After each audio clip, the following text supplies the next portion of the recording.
La France insoumise, et notamment portée par Jean-Luc Mélenchon, a refusé de s'associer à cette manifestation qu'il a qualifiée de rassemblement de la droite et de l'extrême droite en soutien au massacre en Israël. Et il n'était donc pas là. Et surtout, les mots que vous venez de rappeler là sont des saloperies. Il est un idiot ou un salaud, mais en tout cas, il parle comme Doriot quand il parlait comme ça. Quand il dit que ceux qui étaient là à défiler, à marcher contre l'antisémitisme, étaient les complices d'un massacre, c'est soit idiot, soit immonde. Voilà. Oui. Et cet homme-là, l'homme qui a prononcé ces mots, c'est déshonoré, sans retour. Oui, ça c'est Jean-Luc Mélenchon, mais il y a aussi Daniel Obono qui a dit que le Hamas était un mouvement de résistance. Et ainsi de suite, et l'autre qui est allé à Tunis discourir et pérorer comme un négationniste de bas étage. Guiraud, député de la France Insoumise. À propos des images qui ont été filmés par les pogromistes eux-mêmes du 7 octobre, voilà. Oui. Donc, il a dit le bébé dans le four, c'est le fait d'Israël, la femme éventrée, la maman éventrée, c'est Israël. C'est ça qu'il a dit. Cher ami, cher monsieur, je ne veux même pas entendre cela.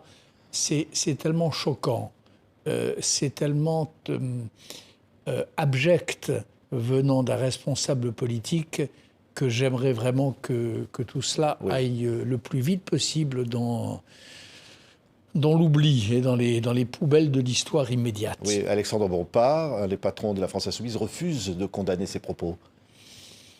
Bien oui, la France Insoumise s'est rangée dans le camp de ce qu'il y a de pire en France. D'ailleurs, vous savez qui soutient aujourd'hui Jean-Luc Mélenchon? Qui salue le courage de Jean-Luc Mélenchon aujourd'hui?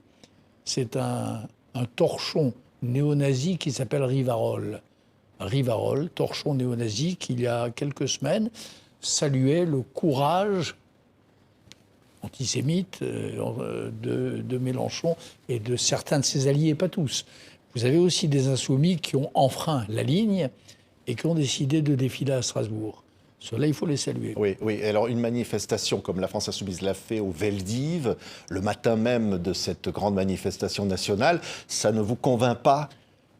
Comme ils voulaient le faire. Et cela leur a été interdit parce que insulter les vivants et venir profaner la mémoire des morts, c'est trop dans la seule journée. Certains ont manifesté à Strasbourg, cela était bien. Venir manifester au Veldiv en refusant de manifester à l'appel de la présidente de l'Assemblée nationale et du président du Sénat, ça n'allait pas.